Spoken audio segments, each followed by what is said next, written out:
Now at 5, we'll check out some local Veterans Day celebrations honoring our nation's heroes.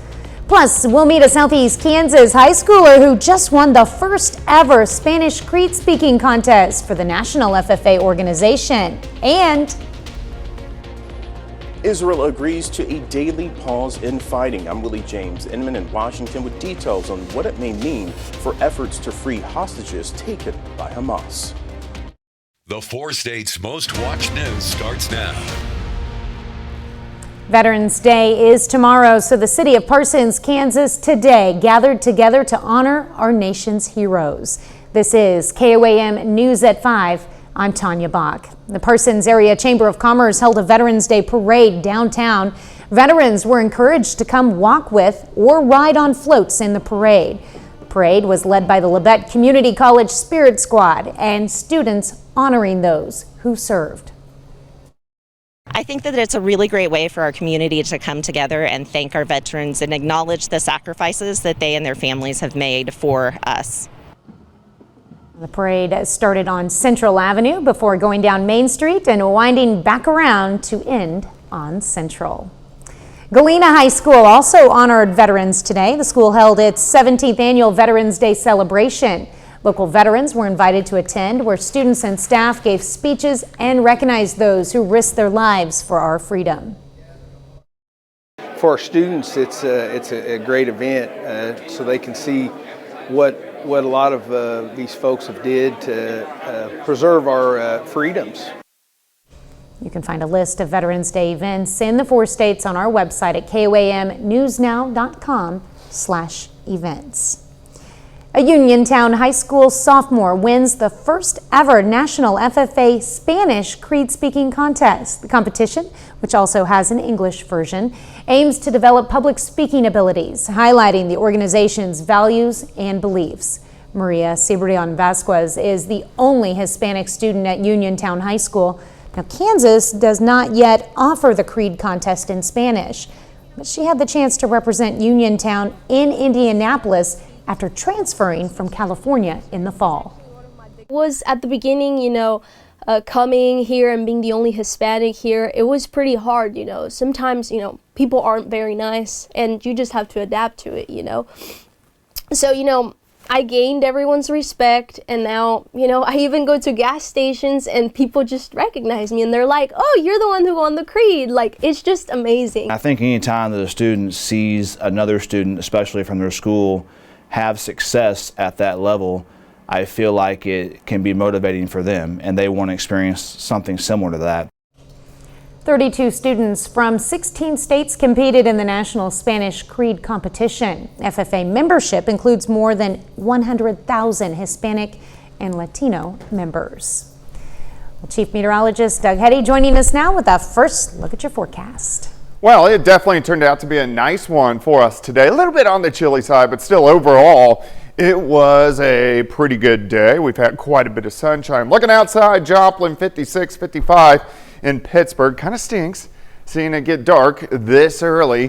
55 in Carthage, 62 at Grand Lake. Pittsburgh is sitting at 55 degrees. Now, as we go through the evening hours, thankfully the winds, it's been a little breezy for us today. These northeasterly winds will start to calm down just a little bit. We're going to stick with the clear skies, but we are tracking a very weak little wave down through parts of Texas and into the Oklahoma and Texas panhandle that will head toward us later on tonight. But tonight, we got 4-state Friday night high school playoff football. And of course, if you're heading out to any of these games, bundle up. It's going to be dropping back through the 40s, but we are going to stay on the dry side. What about the weekend? We'll look at that here in just a bit. All right, thanks, Doug. Federal authorities say someone targeted election officials in multiple states with letters laced with fentanyl. The letters were sent to offices in 5 states and were believed to have been mailed from somewhere in the Pacific Northwest. Initial tests show some of the letters contain trace amounts of fentanyl, but further tests are being conducted. Authorities still do not know the motive of the person or persons who sent the letters. Thousands of Palestinians in Gaza are now fleeing south after the hospitals they were using as shelters came under attack. Israel says Hamas is using the hospitals as cover for militant operations. Willie James Inman reports from Washington. A mass exodus in Gaza Friday as Palestinians headed south, away from fighting in the north. This man, injured and in a wheelchair, breaks down from exhaustion. He says this is not a life. Most of these Palestinians were already displaced, sheltering at hospitals, assuming they'd be safe. But overnight, Gaza's main hospital reported several strikes. The Hamas-run health ministry blames Israel. Israel blames militants, but added Hamas is using the hospital as cover, its main command center underneath. Hamas says the Palestinian death toll now exceeds 11,000. The U.S. government has been pushing Israel for a pause in fighting to help Palestinians get to safety. The Israeli military said that Friday's pause was extended to 6 hours, with Palestinians given 4 hours on Saturday. We need to maximize every effort to prevent Palestinian deaths and to advance the humanitarian assistance that's getting to them. Secretary of State Antony Blinken says the White House is also focusing on the release of the hostages Hamas is holding. In Tel Aviv, Israelis hosted a Shabbat dinner with more than 200 empty seats. Bringing the hostages back should be the first and foremost priority of the government, and it isn't. Another group, Palestinian Islamic Jihad, says it's prepared to release a woman and boy it's holding. These are still images from a new video Hamas released of a woman and boy kidnapped from their kibbutz during the October 7th attacks. Willie James Inman, CBS News, Washington. Still ahead, bonding with nature for therapy. Healing with Horses. I'm Danya Backus with a look at a program using horses to help veterans deal with trauma. Plus, what a new study shows about the number of veterans with arthritis. Those stories next in Health Watch. Topping today's Health Watch, new data from the CDC shows 1 in 3 U.S. veterans has arthritis. The percentage of arthritis cases was twice as high among veterans 18 to 44 years old compared to those in that age group who did not serve in the military. Doctors advise all people suffering from arthritis to be physically active and to take an arthritis self-management class. A horse stable does not seem like a typical place for mental health therapy, but across the country, horses are helping military veterans cope with post-traumatic stress and depression. CBS's Danya Backus has a look at equine-based therapy. On this ranch in Solvang, California, Marine veterans are making a special connection with horses. It's far beyond anything I could have ever comprehended for myself. After deployment to Afghanistan, Marine Corps veteran Susan Welch says she was left struggling to cope with a traumatic brain injury and post-traumatic stress disorder. I drank a lot, I whined a lot, I just didn't have any kind of purpose, just floundered along. My relationships went down the drain. After trying different therapy methods, she came to Monty Roberts' Horse Sense and Healing. We're going to go for a 12 o'clock join up now. Roberts, who was Queen Elizabeth's horseman, revolutionized horse training by using gentler methods. He believes establishing a trusting relationship with a horse can have deep healing power, demonstrated by a veteran trainer at Roberts' latest retreat. The horses are the difference. You can only talk human to a certain degree.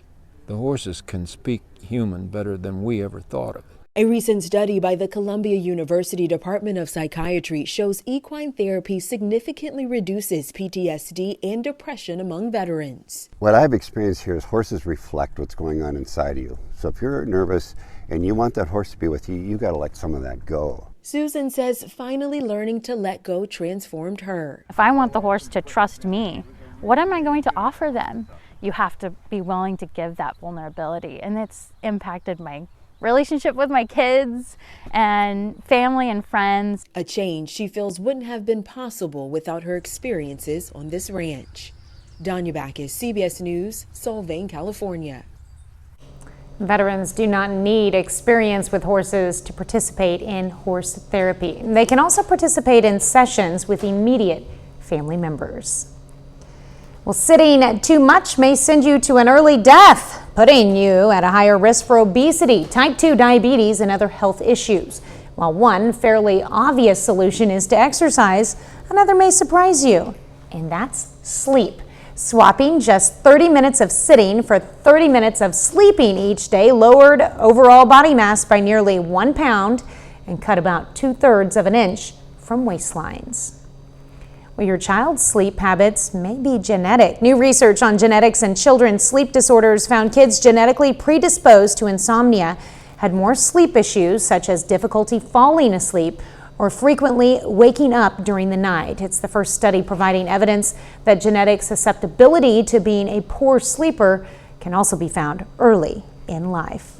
Let's look at today's health news a little later. How a drought in many parts of the nation is impacting crop harvest and driving up grocery prices. Plus, of course, we made it through another work week. So heading into the weekend, we're going to take a look at that. Well, it turned out to be a nice Friday for us today. Overall, temperature is pretty good. Most of us kind of in that 60 to 62 degree range. And that is actually right where we should be for this time of the year. But if you're heading out tonight, of course, it's Forest State Friday night playoff high school football. Temperatures are going to be dropping back through the 40s, about 49. Once most of the games kick off here at about 7, dropping back to 43 by the end of the game. So if you are going to be out, you're going to have to bundle up, but we do have pretty much clear skies. Nice shot of Indigo Sky Casino and Resort. Looks pretty good. And we're going to continue with the clear skies over the next several hours. All right, it's down to 53 in Stockton, 57 in Neosho, 61 in Veneta. Chanute is sitting at 57, so we are dropping back quickly through the 50s. As that sun sets. Dew point at 28. Visibility is good, but those northerly winds at about 5 to 10 miles per hour. All right, let's go outside. Winds, thankfully, these are going to calm down a little bit as well as we go through the evening, but still we kind of have that northeasterly wind at about 5 to 10. We have clear skies here. You can see clouds once you get to our south, and there is one weak little wave. Here's Lubbock, Amarillo. A few showers, even a little bit of snow mixing in. But this is going to head northeast through the night, so we are going to see these clouds start to increase. We may get a sprinkle tomorrow morning, but that should be just about it. But you can see this weak little kink in the upper level wind flow. So this wave, another wave behind it, out across the Pacific Northwest. All right, let me walk you through time. Let's go into your weekend. Here come those clouds after midnight into the morning hours, but a chilly start. Mid-30s across the board. Let's go through your morning hours. You can see showers out across central Kansas. We may get a sprinkle in here, especially on the Kansas side, but that should be just about it. Mid-50s by noon. By the time we get into the afternoon hours, temperatures similar to what we saw today, 59, 60, 61 degrees. All right, tomorrow night, clouds break up, chilly again. We fall back into the mid-30s. For overnight lows, and then as we head into your Sunday looks pretty good, a little bit warmer, mid-60s during the afternoon. So overall, we're going to get a very nice weekend on tap for us across the entire four-state area. So again, a lot of clouds tomorrow, high temp of 60. Great fall-like weather. 64 on Sunday. We are going to have some chilly nights, but at least our temperatures look great, and it's not going to be very windy as well as we go through the weekend, which is really good news to have as we go into a little bit deeper into fall. All right, 60 tomorrow, 64 Sunday, 67 Monday. We creep up upper 60s.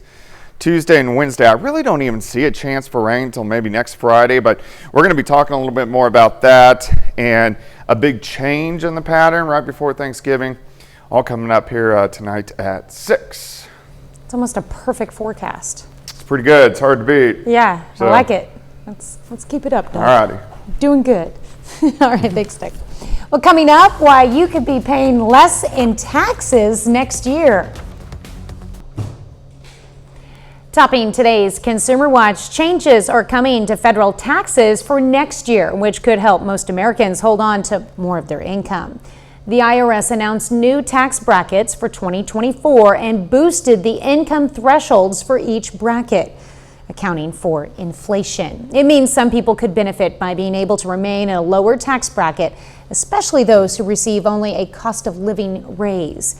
It'll apply to returns filed in 2025.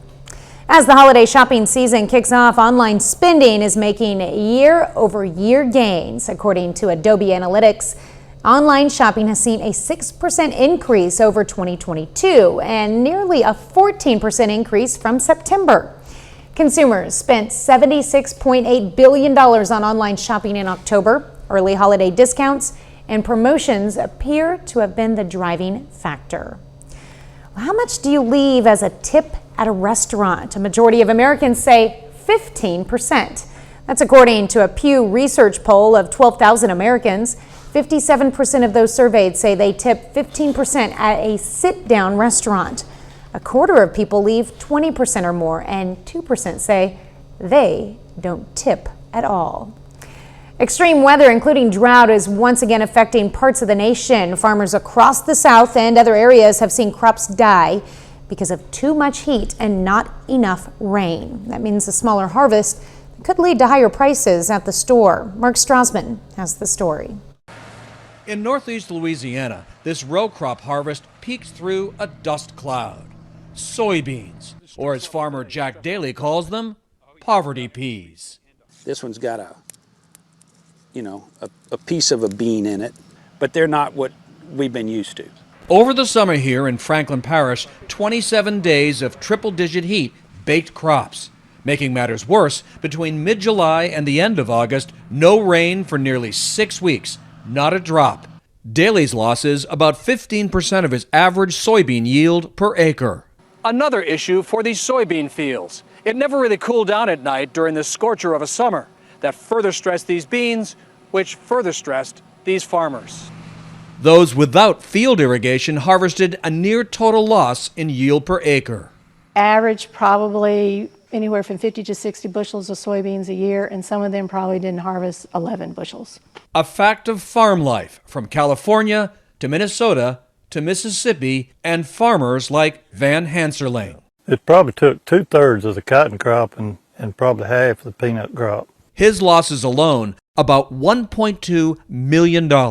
It cripples, financially. Mississippi farmer Pete Rutland says this harvest hurts more than just farmers like him and consumers like us. It affects everybody when a farmer don't make a crop, from your retail to your equipment dealers. You just keep going. In this thin fall harvest, farmers feel as though they're getting buried. Mark Strassman, CBS News, Extension, Louisiana. A final check of the forecast is next.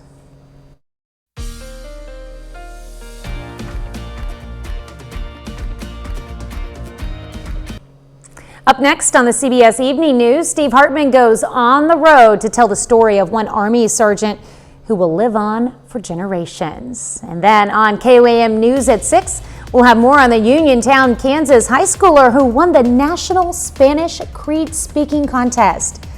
Plus details on a train derailment that happened this morning in Neosho, Missouri. And it's a big night for high school football playoffs. We'll preview some of the matchups involving our local team. Stay with us for the CBS Evening News and then KOAM News at 6. Well, 4 iconic toys have made it into the National Toy Hall of Fame in upstate New York. This year's inductees are Cabbage Patch Kids, baseball cards, the Nerf ball, and the Fisher-Price corn popper. I think I had that exact one. This year, the Fisher-Price corn popper was a special 4th inductee in honor of the Hall's 25th anniversary. It won by popular vote out of 5 forgotten finalists. Hard to believe baseball cards haven't been on there. I know. I still have years of baseball cards from when I was a kid just sitting in boxes. I should do something with those. And I also had that popper thing. I think every kid had that popper thing. The team that I collected the most as a youth was the Texas Rangers, actually, because on their hat it had a T for Tanya. Oh, gotcha. Yeah. All right, so if you're getting out this weekend, it actually looks pretty good. 60 tomorrow, 64 on Sunday, right about where we should be for this time of the year, warming up a little bit early next week. Well, thanks for joining us. The CBS Evening News is next, and of course, we'll be right back here for KOAM News at 6, and we'll see you then. Have a great evening and an even better weekend.